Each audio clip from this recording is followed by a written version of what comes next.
a commencé ici, en 1957, au cœur de ces ruelles obscures de la Casbah. Ne cherchez pas cette histoire dans les images d'archives, vous ne la trouverez pas. C'est un roman noir, une guerre secrète, la plus vaste opération jamais montée par les services français contre le FLN algérien. Son nom, la Bleuite. Personne n'aime en parler. Ni la France qui a gagné cette guerre de l'ombre, ni l'Algérie qui en a payé le prix du sang.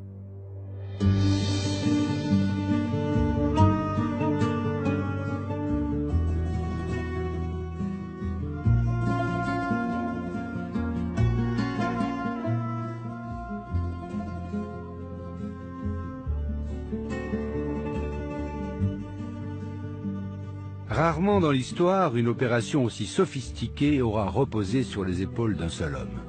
Paul-Alain Léger, militaire par idéal, capitaine parachutiste dans l'armée française, a consacré sa vie à un seul but, faire la guerre et la gagner. Un long apprentissage qui lui a permis, en alliant la violence à l'intelligence et parfois le machiavélisme, de devenir un maître de guerre.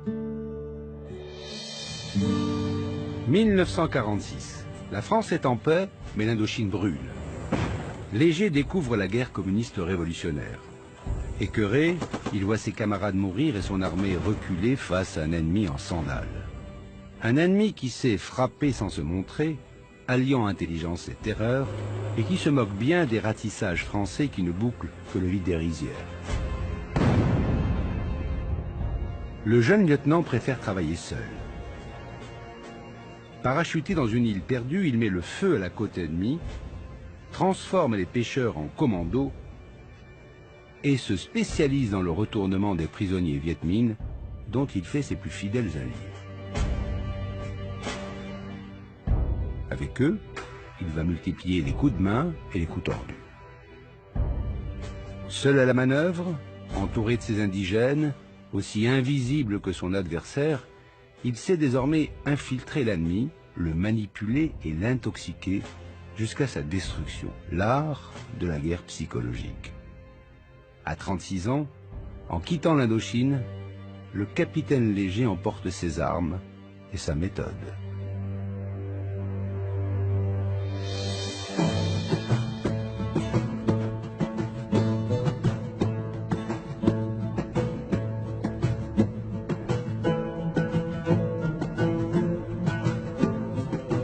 Quand il débarque à Alger cet hiver de 1957, voilà 3 ans déjà que le FLN a lancé une insurrection pour mettre fin à la colonisation française. 3 ans qui ont suffi à transformer les échos du Djebel en clameurs de la guerre. Bien au-delà des fermes de colons brûlés et des récits d'atrocités, l'heure est au combat militaire. Armée française contre Front de Libération Nationale, 2 camps s'affrontent. Jusqu'ici, Alger la capitale semblait épargnée. Alger la Blanche n'est pas seulement un phare de la France en Afrique, c'est un mythe, celui de l'Algérie française. L'automne 1956 marque la fin de l'illusion. Le Front de Libération Nationale a décidé de porter la guerre au cœur de la capitale. L'heure est aux attentats. Yassef Saadi, chef du FLN à Alger, est chargé de mettre la ville à feu et à sang.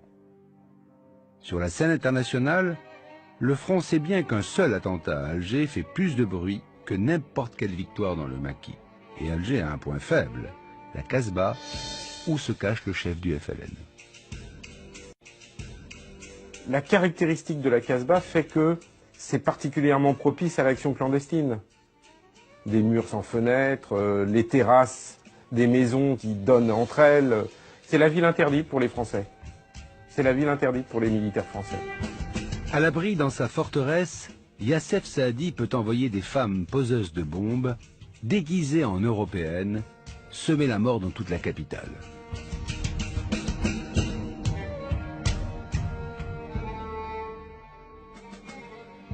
En un mois à peine, 122 explosions secouent Alger. Partout du sang, du verre et des corps brisés. Et le pire est à venir.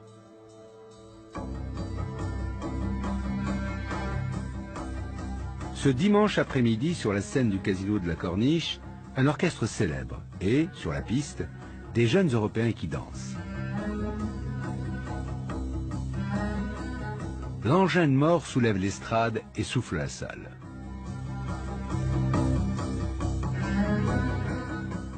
Cette fois, le mythe a volé en éclats. La peur s'empare de la ville, la population gronde, la presse parisienne s'alarme, le gouvernement vacille.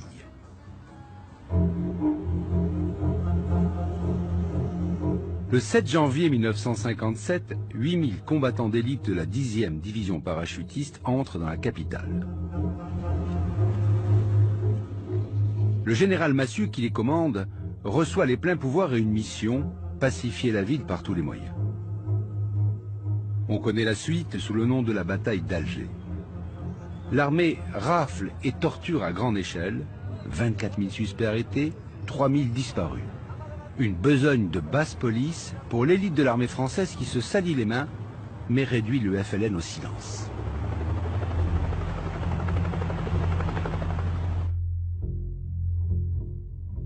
Simple répit.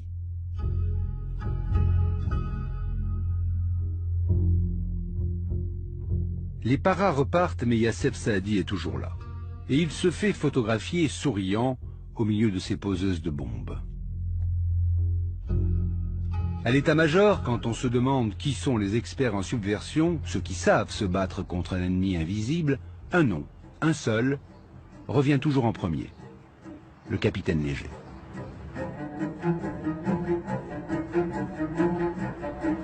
Lui ne croit pas à la force des armées contre le terrorisme. L'Indochine lui a appris qu'on n'écrase pas une mouche avec un marteau. Et Léger sait qu'il s'agit bien d'une guerre, mais d'une guerre pas comme les autres. Une guerre révolutionnaire.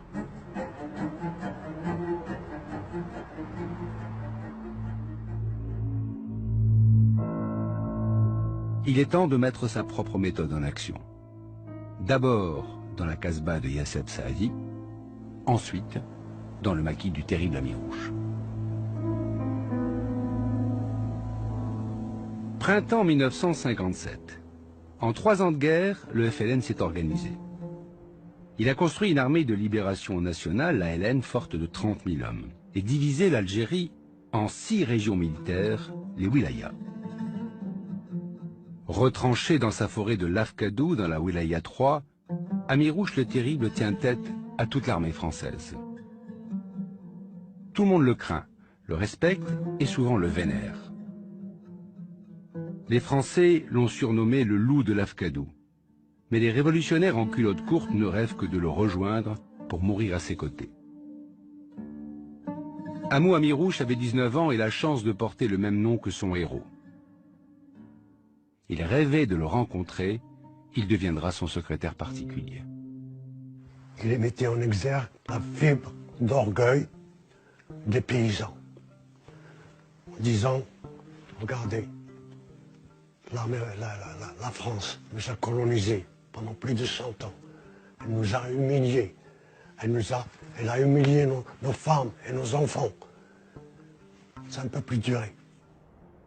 Il faut se révolter. C'est quelqu'un de dur parce qu'il était dur contre sa propre personne. Il avait une autodiscipline parce que la vie au maquis l'exigeait. Et la survie de la révolution l'exigeait. Il fallait se donner totalement à la révolution. Il croyait beaucoup à la force, à la violence. Et il se méfiait de ceux qui voulaient occuper des postes, occuper des grades. Ah oui, il punissait, il châtiait les gens. Très dur. Même, je peux dire même cruel. Ah oui, très cruel. Un jour, par exemple, les maquisards contrôlaient les paysans pour s'assurer qu'ils ne chiquaient pas et qu'ils ne fumaient pas, parce que c'était décrété interdit. Un jour donc, un des maquisards qui avait procédé à la fouille des paysans, a laissé tomber une boîte de chic devant le colonel Amérouche de sa statue. Le colonel Amérouche la prend, il vérifie que c'était du tabac. Il s'adresse à lui et dit, comment? Tu viens de passer la matinée à humilier les paysans devant leurs femmes et leurs enfants parce qu'ils chiquaient ou parce qu'ils fumaient. Et toi, tu chiques? Comment tu peux? Et le colonel Amérouche a ordonné immédiatement son exécution.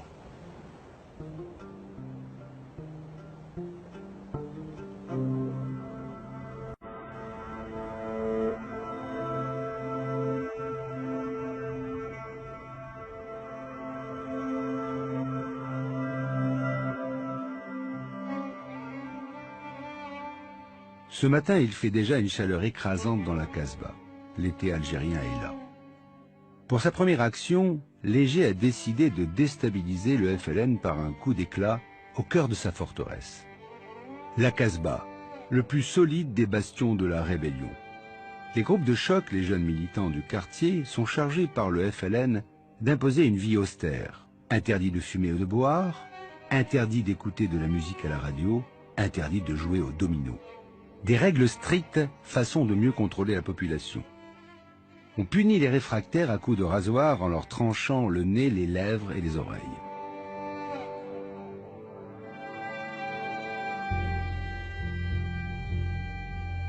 Le petit groupe d'hommes qui s'aventure dans ce coupe-gorge est habillé de bleu de travail. Ces bleus de chauffe, très à la mode chez les jeunes Algériens.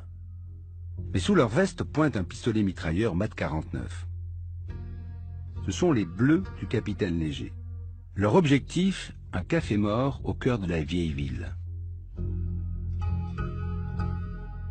À la tête de son commando, Léger agit seul et il sait qu'il risque gros. Son supérieur hiérarchique, le colonel Godard, n'est même pas au courant de son plan. Et sous ses ordres, il n'a que 2 militaires français.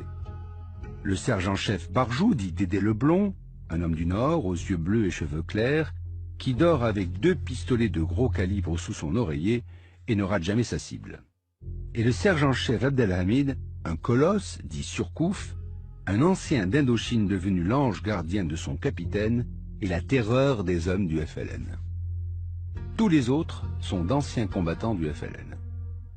Parmi eux, il y a Amara Ali, dit Alilou, une forte tête mais une pièce maîtresse de la Casbah. Alilou est un bleu de combat.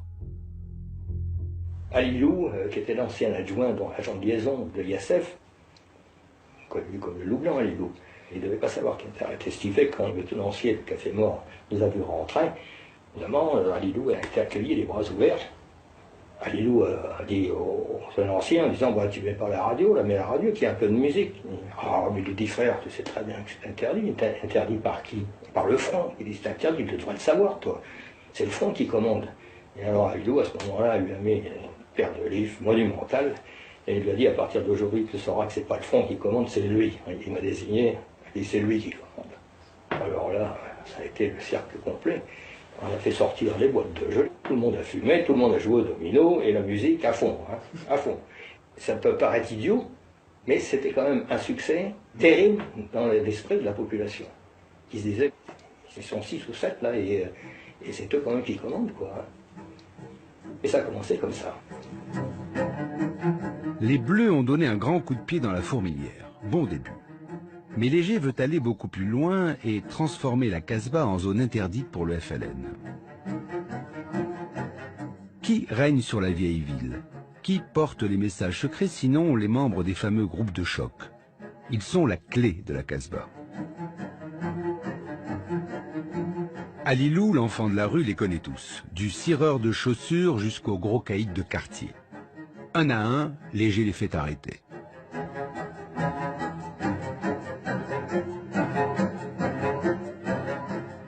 Léger est un psychologue, oui. Il distingue immédiatement la personne dont il sent qu'il y a une faille psychologique chez lui et qui a cette possibilité de le retourner et d'en faire un allié. Ça, c'est très vrai.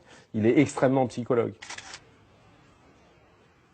Ce qui surprend le plus, c'est comment Léger parvient-il à retourner des centaines de jeunes dans la Casbah de jeunes qui, jusqu'à présent, paraissaient avoir été acquis aux idées du FLN, et finalement, on ne voit pas comment il a pu en si peu de temps, parce que c'est ça aussi, c'est le temps très bref qu'il lui a fallu pour retourner les jeunes en question. Et au fond, lui, c'est une question qui se pose pas rétrospectivement quand on l'interroge là-dessus. Bien, je les ai persuadés de la façon la plus simple possible, c'est-à-dire que je leur ai dit que nous étions Français. Et ces gens-là demandaient qu'une seule chose, c'est qu'on les considère comme des Français à part entière. Et nous, officiers, et jeunes officiers en particulier, c'est ce que nous demandions. Et pour les persuader, eh bien, je n'ai fait que leur dire qu'ils étaient Français, mais qu'il fallait qu'ils luttent avec nous pour justement que nous mettions hors de combat ce terrorisme qui faisait qu'on les empêchait donc de devenir Français comme nous. C'est tout. C'est pas plus difficile que ça.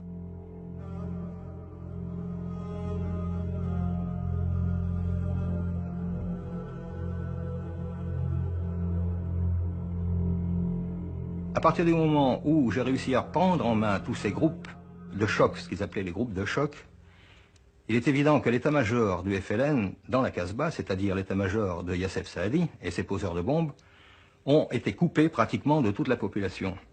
Et ils ont été obligés de se terrer dans des repères. Repères que nous avons petit à petit réussi à investir.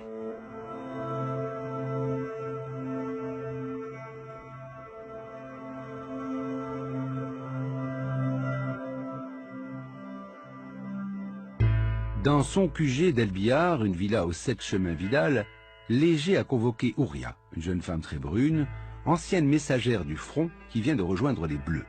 Sur son échiquier, il lui faut pousser ses pions jusque dans le camp du FLN et il sait l'importance des dames. Léger, il guidait bien son monde. Il avait un groupe à lui qui menait, pas la baguette, mais correctement, autoritaire. Et quand il donnait un ordre à ses troupes, il donnait un troupe. Et surtout, ne revenez pas sans vos armes. Tous, c'était des hommes. Mais à côté de Léger, c'était autre chose, Léger. Même quand il marche, tu sens que c'est quelqu'un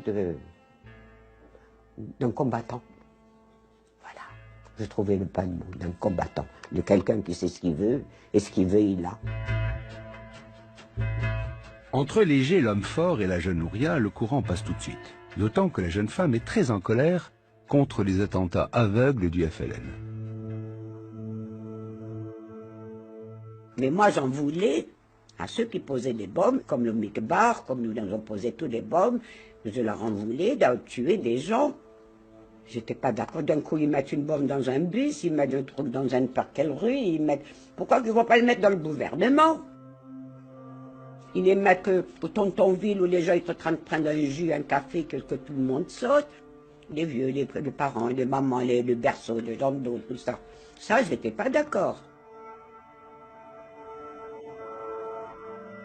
Le capitaine organise la fausse arrestation d'Ouria puis son évasion spectaculaire. Dans la Casbah, Ouria la Brune devient aussitôt une héroïne populaire que le FLN s'empresse de mettre à l'abri dans une de ses maisons closes, rue de la Mer Rouge. Léger a réussi à infiltrer Ouria, son agent dormant, dans la place. Sur ordre de son capitaine, Ouria parvient à s'intégrer à l'équipe des courriers clandestins qui font la liaison entre la ville européenne et la cache de Youssef Saadi dans la Casbah. Avec une mission, pister son messager personnel pour parvenir enfin à localiser l'homme le plus recherché d'Alger. Ils me disent, voilà, tu lui donnes la lettre de celui qui était enfermé chez lui pour qu'il l'amène à sa femme, que je n'aimerais pas. Comme ça, tu vas voir où il amène la lettre. Je dis, moi, comment tu crois que je vais le suivre? Et là où il va amener la lettre, elle va me reconnaître. C'est une fille du pays. J'ai dit, je vais mettre la craie dans la main et je vais lui dire, allez, courage, courage, courage, et je vais l'essuyer et ils ont qu'à suivre la craie. Elle avait mis dans sa main un morceau de craie. Elle lui a plaqué la main dans le dos. Il avait donc une marque dans le dos. Et il a été suivi comme ça dans toutes les ruelles de la Casbah par des femmes, par des enfants et par des hommes qui travaillaient pour moi. C'est ainsi qu'on a réussi à déterminer le repère où se cachait Youssef Saadi. C'est comme ça que, dans la nuit, il a été arrêté. Le démantèlement de l'appareil terroriste d'Alger se poursuit avec l'arrestation dans son refuge de la Casbah de Youssef Saadi, responsable du sang versé dans la ville depuis plusieurs mois. Avec lui se trouvait une jeune fille, Zora Drif, dont il ne voulut pas être séparé pour accepter de se rendre aux parachutistes qui l'assiégeaient. 2 prisonniers d'importance dont la capture ampute sérieusement la rébellion de la zone d'Alger. 15 jours plus tard, c'est le tour d'Ali Lapointe, ancien voyou et tueur du FLN, l'homme le plus dangereux de la Casbah. Avec lui, il y a une femme et un gamin de 11 ans, le petit Omar. Fidèle à sa légende, Ali Lapointe refuse de se rendre. Et les paras doivent dynamiter sa cache sans savoir qu'elle abrite un énorme stock de bombes. L'explosion est gigantesque. De ces décombres devait être dégagés une douzaine de cadavres, parmi lesquels celui de l'un des chefs du terrorisme algérois, Ammar Ali, dit Ali Lapointe. Venant après l'arrestation de Youssef Saadi, l'explosion de la Casbah a achevé de décapiter l'importante cellule rebelle de la capitale algérienne. La bataille d'Alger est terminée.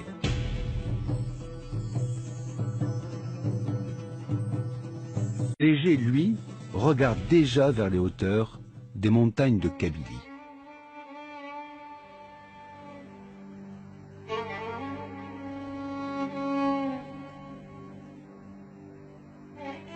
Le Front de Libération Nationale a perdu une bataille. Mais l'armée de Libération Nationale n'a pas encore perdu la guerre.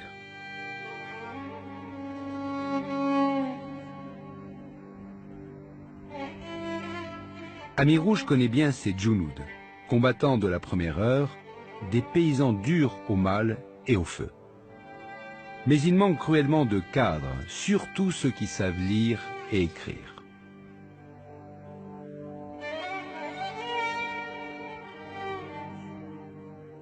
Par la voix de son organisation étudiante, le Front leur lance un appel.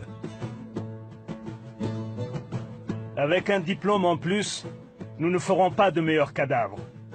Notre devoir nous appelle à la souffrance quotidienne, aux côtés de ceux qui luttent et meurent libres face à l'ennemi. Il faut déserter les bancs de l'université pour le maquis. Les jeunes, surtout des lycéens, répondent à l'appel du FLN. Quand Rémi Madoui, fils d'une grande famille de la région du Ouarsenis, monte au maquis, il a 15 ans à peine. Il faut quand même se rappeler qu'en 1954, 94% de la population algérienne était analphabète. Donc la moindre personne qui avait une connaissance, surtout qui savait écrire et lire, était très recherchée. Donc dans ma tête d'enfant, ces révolutionnaires qui font parler d'eux, ils me veulent avec eux, donc c'était quelque chose d'incroyable. Je pensais que j'allais vraiment changer le monde.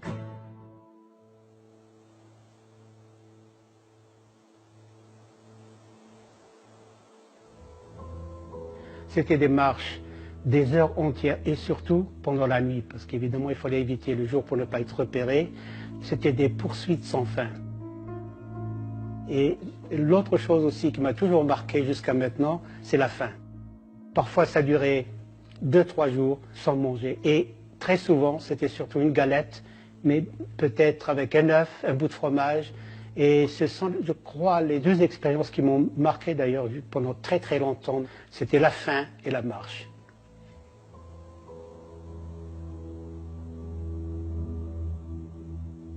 Quand on est dans une révolution, on dort avec la révolution, on mange avec la révolution. C'est 24 heures, c'est 24 heures. Il n'y a pas de week-end, il n'y a pas de vacances, il n'y a rien, il n'y a absolument rien. Et même entre nous, quand il y a un moment quelconque, on parlait de la révolution. Abba Kizar, c'est quelqu'un qui ne dort pas. Il est constamment vigilant. Et ça, c'est au détriment de sa santé, de sa mentalité.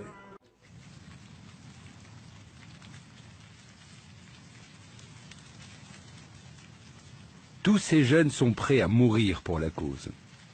Ce qu'ils ne savent pas encore, c'est qu'ils vont vers une mort atroce et qu'elle sera infligée par leurs frères, ceux-là même qui les accueillent à bras ouverts. Personne alors ne s'en doute. Pas même Ami Rouge. D'autant qu'il vient d'apprendre une autre bonne nouvelle. L'organisation terroriste d'Alger n'est pas morte. La preuve, elle vient de lui écrire. Là encore, Amirouche le Terrible ne sait pas que la lettre qu'il tient entre ses mains n'est que le début d'une opération machiavélique. Et devinez qui tient la plume.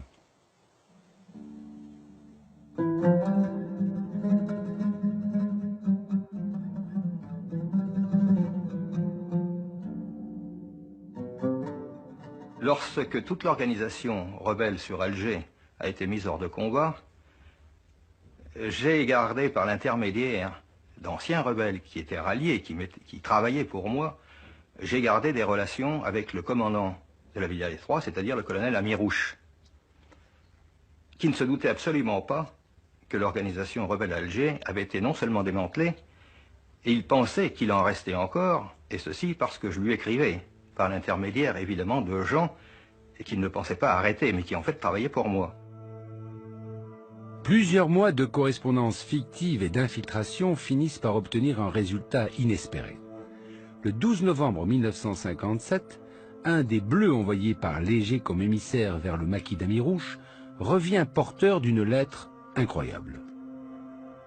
Ordre de mission. Le porteur de cet ordre de mission est habilité au nom de la Wilaya 3 de représenter l'armée et le Front de Libération Nationale au sein de la zone autonome d'Alger. En clair, Amirouche vient officiellement de nommer le capitaine Léger, un militaire français, comme successeur de Yassef Saadi et chef des poseurs de bombes dans la capitale. Et c'est lui, ironie de l'histoire, qui est chargé par la Wilaya 3 de mettre la zone autonome d'Alger à feu et à sang.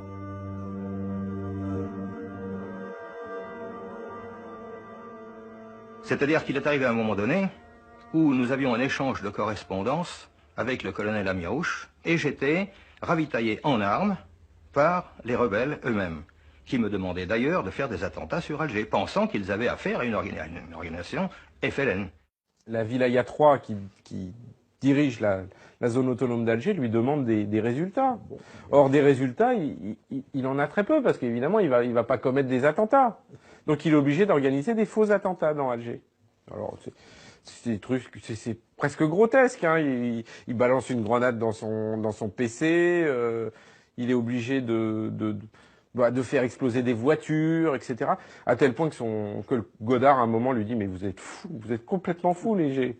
Vous êtes complètement fou. » Des attentats, des explosifs, oui, on entend. Hein, des explosifs à blanc, probablement. Mais l'essentiel, c'est la presse qui répercute ça. Attentats. Et qu'est-ce qui fournit les informations à la presse? C'est l'armée française, c'est le capitaine Léger. Ça a duré quelque chose comme 6 mois.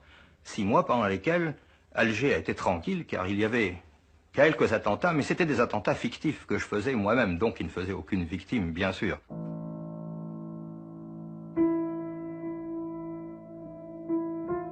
Malgré toute la science de Léger, la fiction ne dure qu'un temps.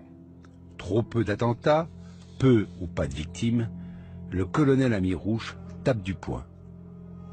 Front Armée de Libération Nationale, le 7 janvier 1958. Je vous écris au sujet du travail. Vous avez de la marchandise et vous n'avez rien fait. L'ennemi crie victoire sur tous les toits. C'est pour cette raison que les frères envisagent la formation d'une autre organisation si la vôtre continue à ne pas donner de résultats sérieux. Pour les poissons, ils sont prêts, mais nous attendons les résultats pour vous donner l'ordre de venir les chercher. Les poissons, ce sont de gros obus transformés en engins explosifs capables de dévaster tout un quartier d'Alger. La partie devient décidément trop risquée et il est temps d'y mettre fin. Léger décide d'aller lui-même récupérer les poissons du maquis. C'est quelqu'un qui a un sang-froid extraordinaire, qui finalement a un détachement aussi par rapport à ce qui... Et puis c'est quelqu'un qui a des capacités intellectuelles hors du commun. Des capacités intellectuelles hors du commun, c'est indéniable. C'est pas possible d'arriver à jouer sur un réseau aussi étendu, d'être le seul à avoir les clés et à manier toutes les marionnettes de centaines d'individus et de ne pas avoir des facultés intellectuelles et d'organisation qui sont hors du commun.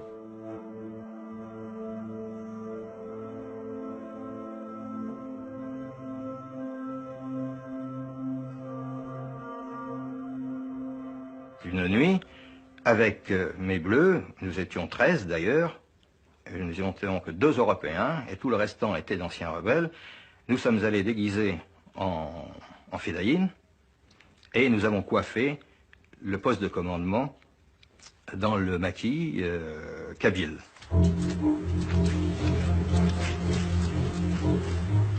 Voilà une semaine qu'il pleut, jour et nuit. Un déluge d'eau glacée qui brouille le ciel et transforme la terre en boue. 3 heures plus tôt, un camion militaire a déposé Léger et ses bleus au pied des hauteurs de Kabylie, juste avant Borj-Menayel. Objectif, la montagne de la Mule, où se trouve l'état-major de la Wilaya 3, une bonne demi-douzaine d'officiers de haut rang et leur arsenal de bombes, les fameux poissons. Maintenant, ils marchent en file indienne dans un brouillard épais. Soudain, une sentinelle de l'ALN leur barre le chemin. On lui montre un faux ordre de mission qu'il est décrit comme une section rebelle en route pour la Tunisie. Le lieutenant qui les reçoit leur ouvre les bras et insiste même pour qu'ils prennent un café chaud à l'intérieur du QG. Léger lui plante le canon de sa carabine dans le dos, baisse son capuchon et annonce à haute voix et en français que la comédie est terminée. Dans l'heure, un hélicoptère venu d'Alger emporte avec précaution les fameux poissons. Léger peut pousser un soupir de soulagement. Et en fouillant le QG, le capitaine découvre soigneusement rangées dans une cantine toutes les lettres qu'il échange depuis 6 mois avec Amirouche. Ce qu'il ne sait pas encore, c'est combien le coup de poker qu'il vient de réaliser sans même tirer un coup de feu va se révéler payant.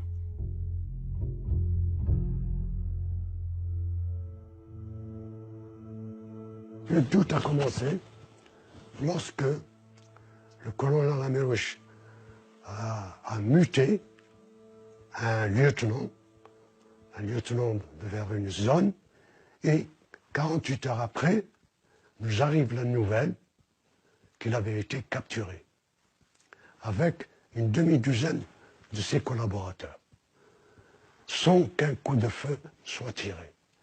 Ce qui était inédit, du jamais vu, qu'on puisse capturer 1 ou 2 par surprise, si possible.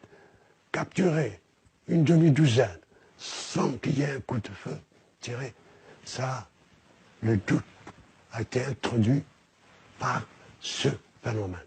Je ne sais pas ce qu'ils se sont imaginés. Ils ont cru que, à l'intérieur de ce poste de commandement, il y avait un officier qui s'appelait Ahmed Sabri, et que ce Ahmed Sabri avait trahi. Ils ont cru qu'il avait trahi, et à partir de ce moment-là, ils ont pensé que tous les gens qui venaient d'Alger, car ce Ahmed Sabri était originaire d'Alger, ils ont pensé que tous les gens qui venaient d'Alger étaient des gens qui étaient manipulés par moi-même, c'est-à-dire par les Bleus. Amirouche doute. Terrible erreur. Léger s'en saisit. Après l'infiltration et la manipulation, l'heure est à l'intoxication.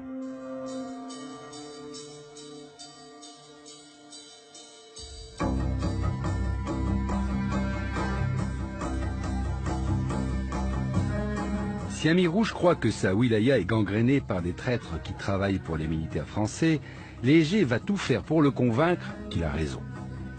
Reste à trouver l'instrument de cette intoxication.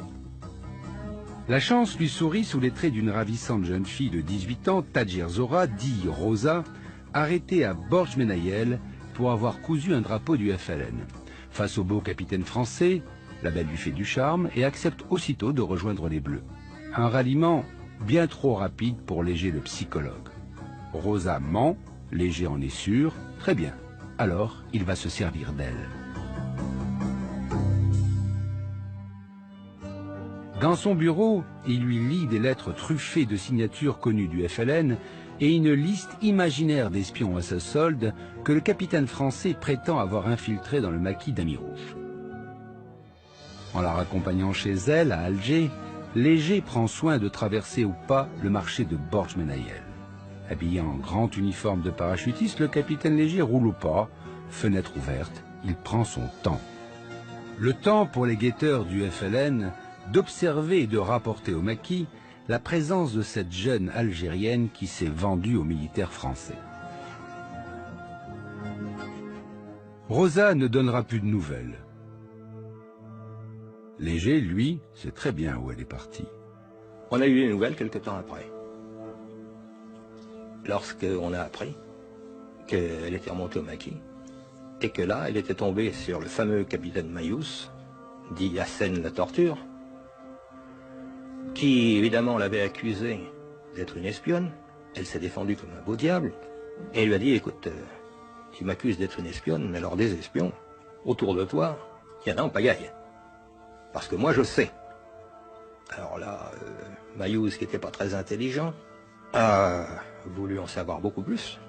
Sous la douleur, elle a raconté, j'ai son compte-rendu d'interrogatoire, elle a raconté qu'effectivement, elle avait été envoyée par le capitaine Léger, elle a donné des mots de passe tout à fait farfelus, des mots de reconnaissance invraisemblables, et malheureusement, elle a été égorgée après.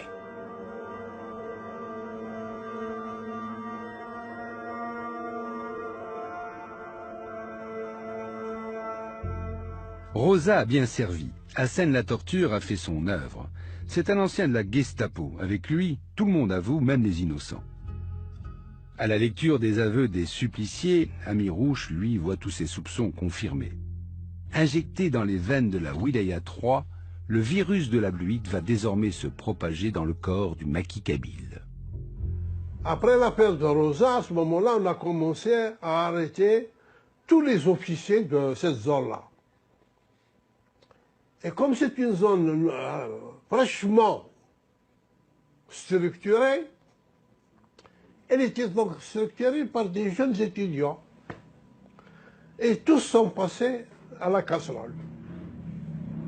Et pratiquement aucun d'eux n'a survécu.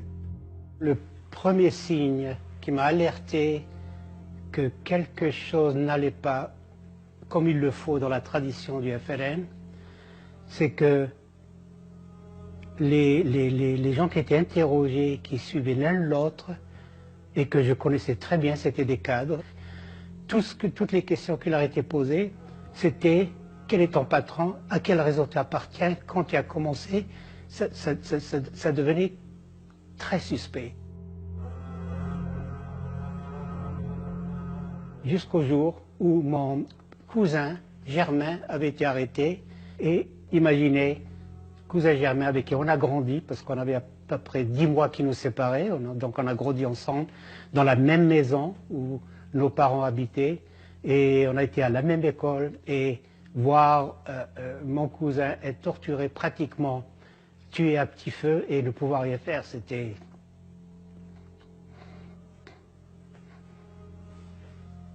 Quand on suspectait quelqu'un, on s'est dit, on ne peut pas prendre de risques pour la révolution. On n'a pas de prison, on n'a pas d'interrogatoire, on n'a pas moyen de pousser l'interrogatoire pendant des semaines.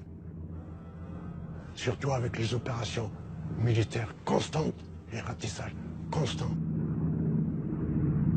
Et même le colonel Amirouche a dit, dans le doute, on ne peut prendre aucun risque. On ne peut pas avoir derrière soi des traîtres. Qui que ce soit est visé et suspecté, si on lui colle l'étiquette traître, il est fini, il est mort. Et il y avait la tradition des tortionnaires du FLN était très simple. Avant d'être torturé, la victime creusait son propre tombeau. C'était un aveuglement, parce que s'il n'était pas aveuglé, ces éléments-là qu'il soupçonnait ne seraient pas restés, il aurait rejoint. Il n'aurait pas attendu qu'on vienne les arrêter comme des dindons. C'était quand même des chefs, des types robustes, des durs à cuire. Tu es étonné qu'on vienne les arrêter. Je lui ai donc posé la question. Je lui ai dit, est-ce qu'il n'y a pas une erreur là-dedans? Quand j'ai vu des personnes qui étaient plus patriotes que moi arrêtées et torturées. Il m'a dit, si, il y aura des erreurs. Mais ça, pour sauver la révolution, il fallait qu'on touche dans la chair saine.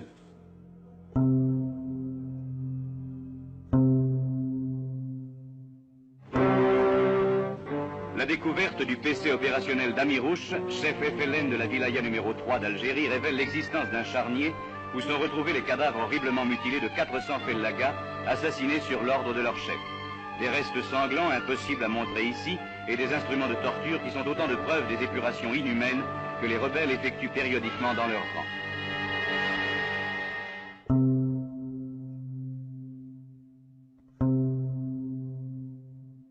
Jour après jour, l'horreur se répand.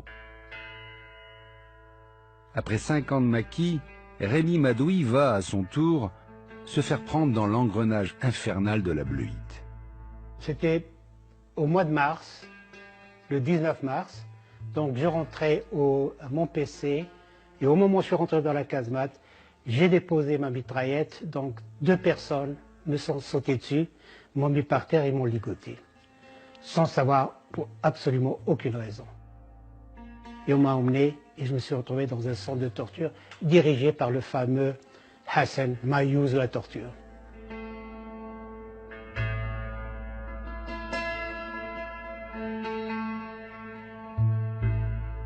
Sous la torture de Mayouz, personne ne tenait 24-48 heures. Comment j'ai tenu 2 semaines? Enfin 2 semaines, moins 3-4 jours, puisqu'à la fin je m'évanouissais, donc j'étais davantage évanoui que sous la torture. Comment? Je n'en sais rien. Parce que pendant ces 2 semaines, je ne sais même pas si j'ai eu un repas, parce que c'était généralement, c'était soit à midi, soit le soir, c'était le reste de mes tortionnaires qui mettaient comme une bouillie avec de l'eau, c'était mes repas. Le soir, bien qu'avec la torture, évidemment, j'étais nu, j'étais mouillé, il y avait à l'entrée de la casemate où ils dormaient, un genre de trou qu'ils avaient creusé, où mes genoux étaient dans le trou, et avec mes pieds sur mes fesses pratiquement, et dans ce trou, il y avait très peu d'espace, avec l'humidité.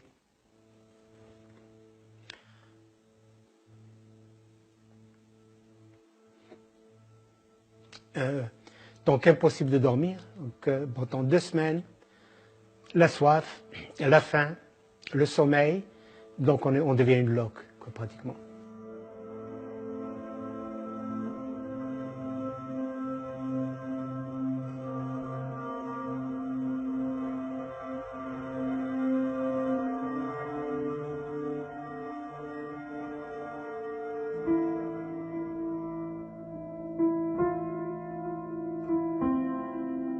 Laissé pour mort, Rémy Madoui finira par s'évader et par rejoindre les rangs de l'armée française. Comme lui, des centaines d'hommes désertent pour échapper à la mort. Le capitaine Léger a atteint son objectif. Le maquis s'autodétruit. Il n'a même plus besoin d'intervenir. L'épidémie de la bleuite est désormais hors de contrôle.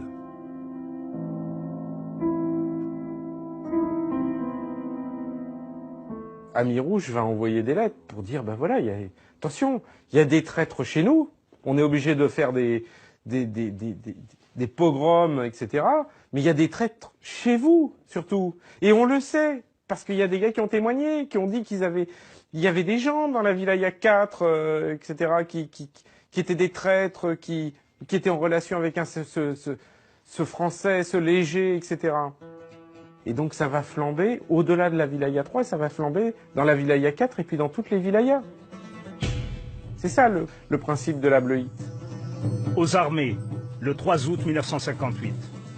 Chers frères, j'ai le devoir et l'honneur de vous informer en priant Dieu que ce message vous parvienne à temps de la découverte dans notre wilaya d'un vaste complot ourdi depuis de longs mois par les services secrets français contre la révolution algérienne avec la complicité d'éléments les plus divers. Ce complot, d'après les renseignements en notre possession, s'étendrait à toutes les wilayas d'Algérie. Il aurait même des ramifications dans nos bases de Tunisie et du Maroc.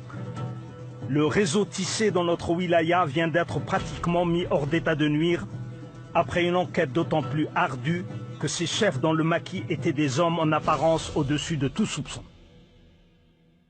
Ce qui faisait la force de l'ALN, c'était la confiance. Ils étaient des frères.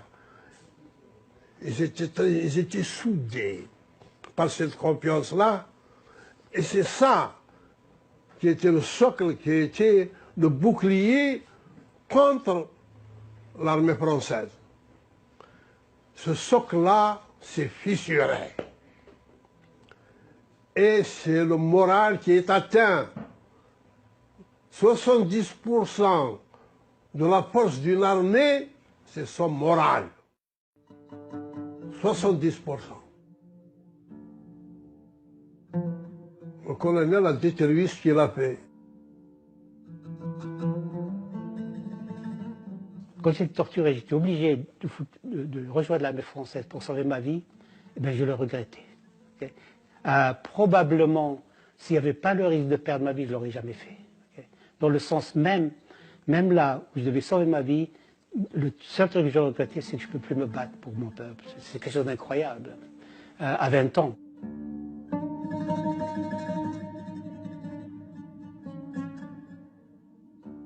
La Bleuite, du point de vue militaire, ça a été une réussite extraordinaire du côté français. Par contre, pour l'Algérie, ça a été absolument un désastre. Que l'Algérie continue de payer un demi-siècle après. Le dégât ou les conséquences de la Bleuite, c'est qu'elle a été la raison ou la source de l'extermination de toute une jeunesse algérienne éduquée qui aurait été l'avenir de l'Algérie. C'est un gâchis, je crois, dans tous les domaines. Okay. Humain,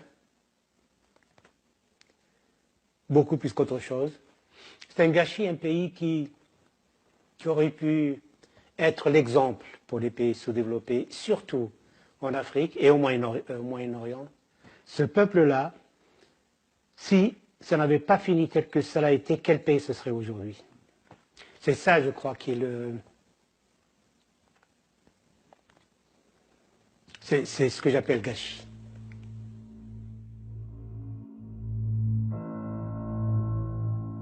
La Bleuite continuera longtemps, même après la mort d'Amirouche, abattu en 1959 par les troupes françaises. Le bilan exact des morts ne sera sans doute jamais connu. Le capitaine Léger, lui, parle de 4000 victimes, un chiffre invérifiable.